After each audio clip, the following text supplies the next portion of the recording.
Ambassador Gill, we're very honored that you're with us today. Your background and experiences are very impressive.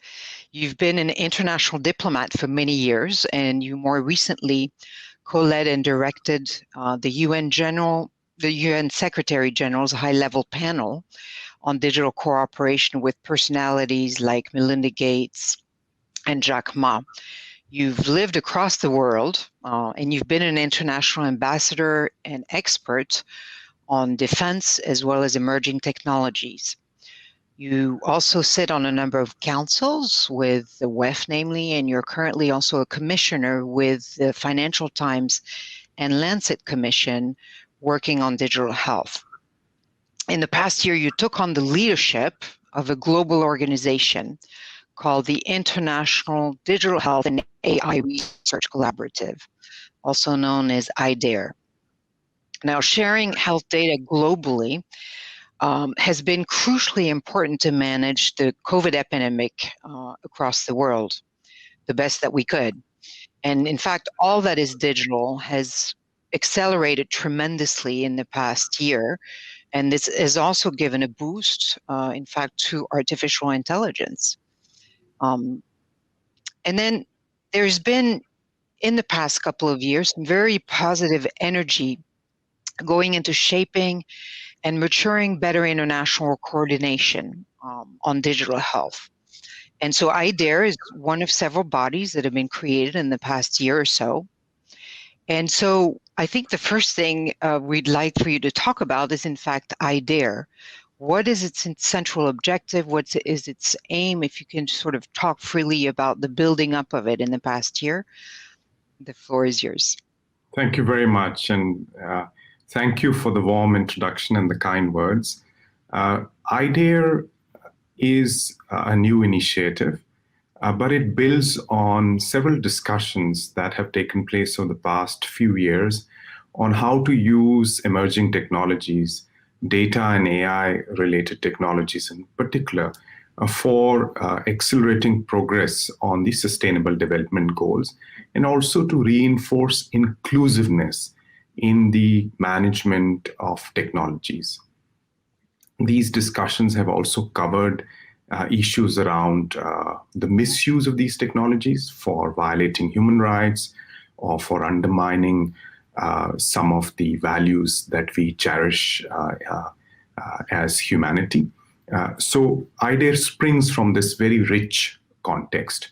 The immediate spark, if you will, was a proposal made here in Geneva at the ITU's AI for Good Summit on a new CERN-like institution for pooling capacities from around the world, scientific, data, financial, to make progress on the big questions that face humanity. And following the UNSG's high-level panel, whose report highlighted the need for these new multilateral collaborations, multi-stakeholder collaborations, we took up the challenge in the area of health. I mean, you can do a lot with data and AI. There are many, many areas of application, but health, we thought, was a relatively neglected area. It was behind the curve in terms of digitalization. And who would have thought at that time that the pandemic would strike us and this would become the topmost priority everywhere?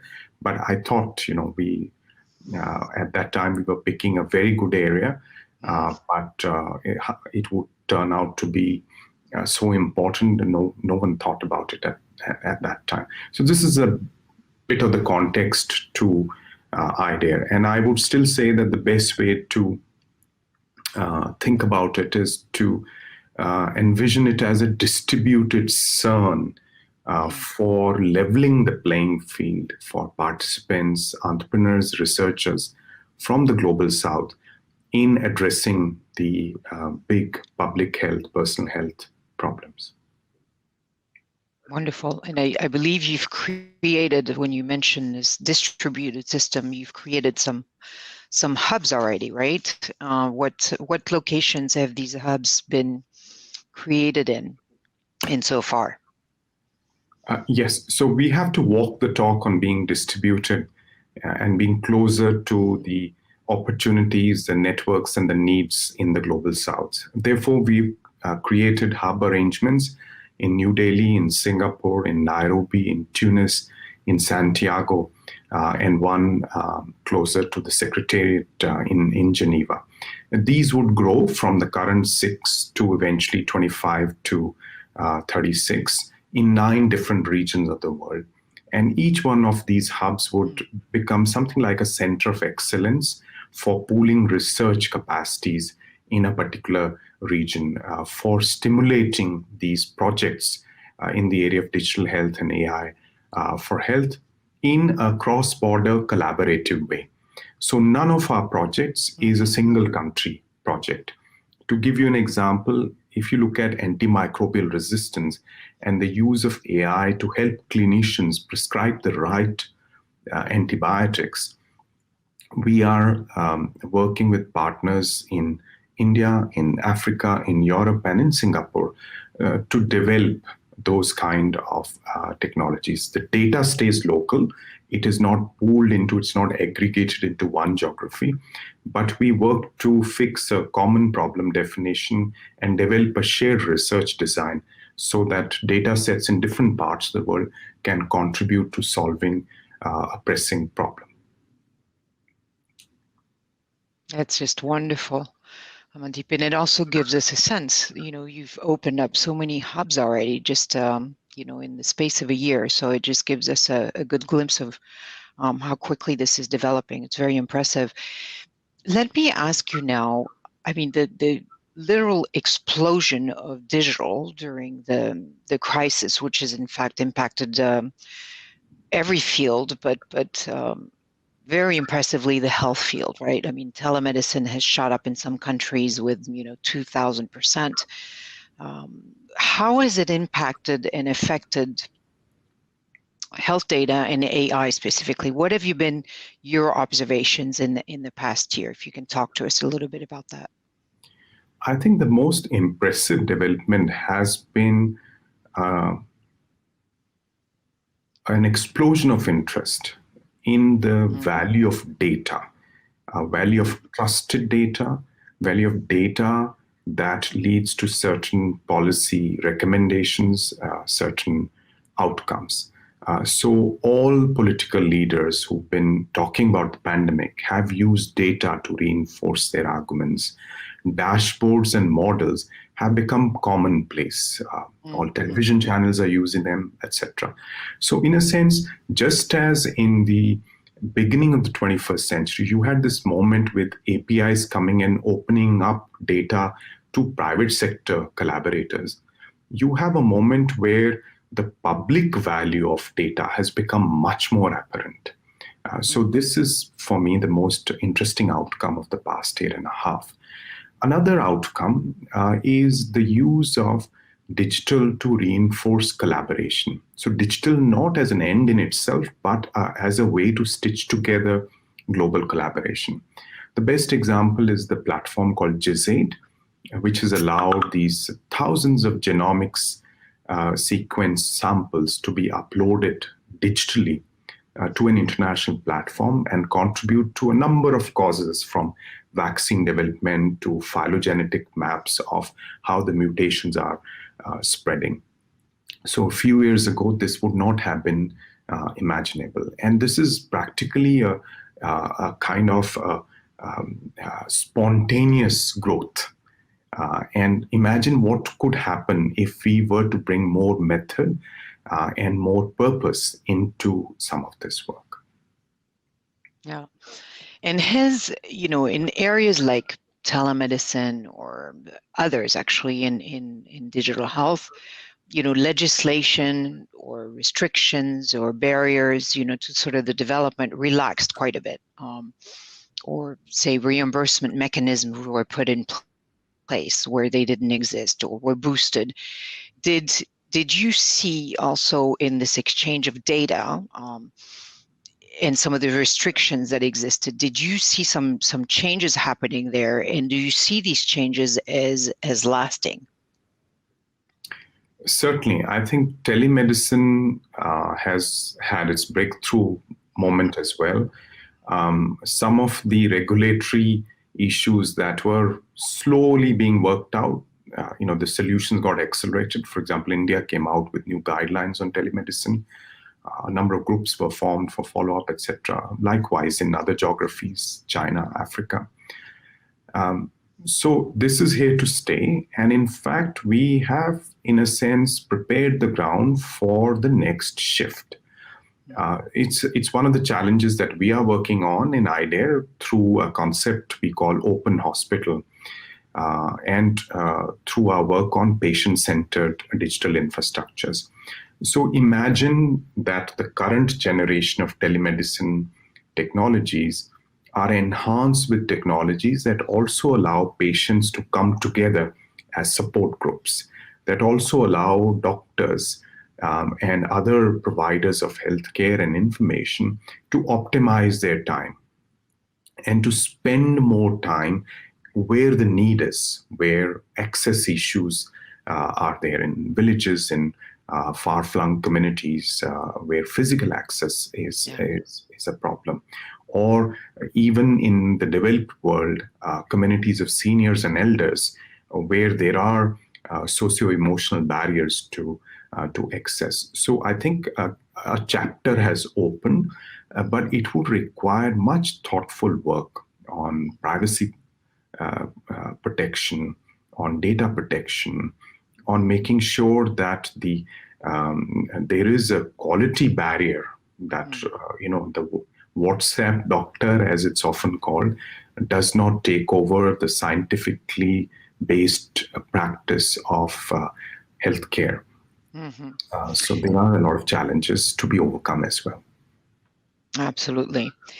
And let's talk for just a minute, which of course it's a subject we could speak about for hours, about interoperability.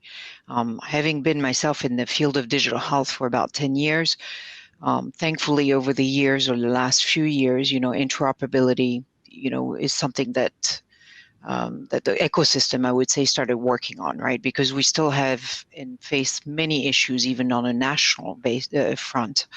Hence, the importance of these national digital health strategies and, setting standards and whatnot. So knowing that we have these challenges still nationally, obviously, again, this crisis has shown the urgency of also creating these cross-border, sort of standards and interoperability cadres.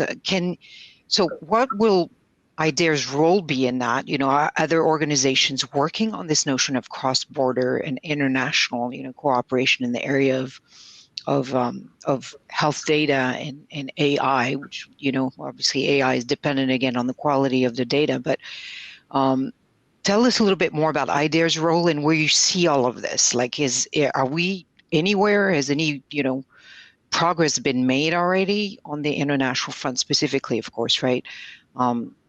If you can tell us about that, Amandeep. Yes, I think you've put your finger on one of the most important concerns around interoperability, global interoperability, in fact. So first, in I-DAIR, we've taken 2-3 philosophical decisions, in a sense. The first is to avoid a pooling of data in a central location, not to aggregate whole data in any way. In fact, on the contrary, to focus on the flow of data, the use of data, particularly hyper-local use of data. So encourage capacity around data science in local settings where the use cases are the most relevant and where you can have the maximum impact. The other philosophical decision we've taken is not to assume a silver bullet on interoperability. So we are developing what you can call models of interoperable infrastructures, where a group of researchers in Africa, in Southeast Asia, in Southern Asia, in Latin America, these groups are working on models of what makes for good interoperability and who should be the stakeholders in this kind of an interoperable model, from researchers to private practitioners to doctors in public hospitals. So that's the other philosophical decision we've taken. The third one is related to governance. So we want to uphold the highest principles in terms of governance of data. Without well-governed data, you will not have flows. People will not trust the flow mechanisms or architectures.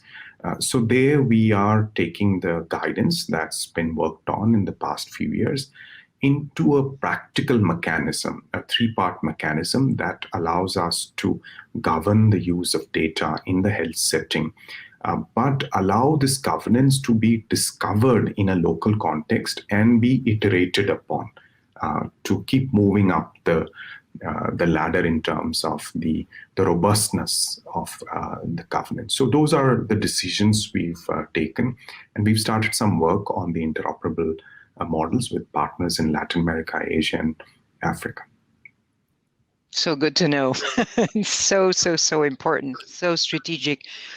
Amandeep, this is part of a forum, and women in tech. So I'd love to also ask you what your vision is of women's role in AI, and I'd love your take also on what's happening on that front in lower and middle income countries. I was recently with the Minister of Health of Burkina Faso, who was saying she had very few resources in that respect, for example, in her country.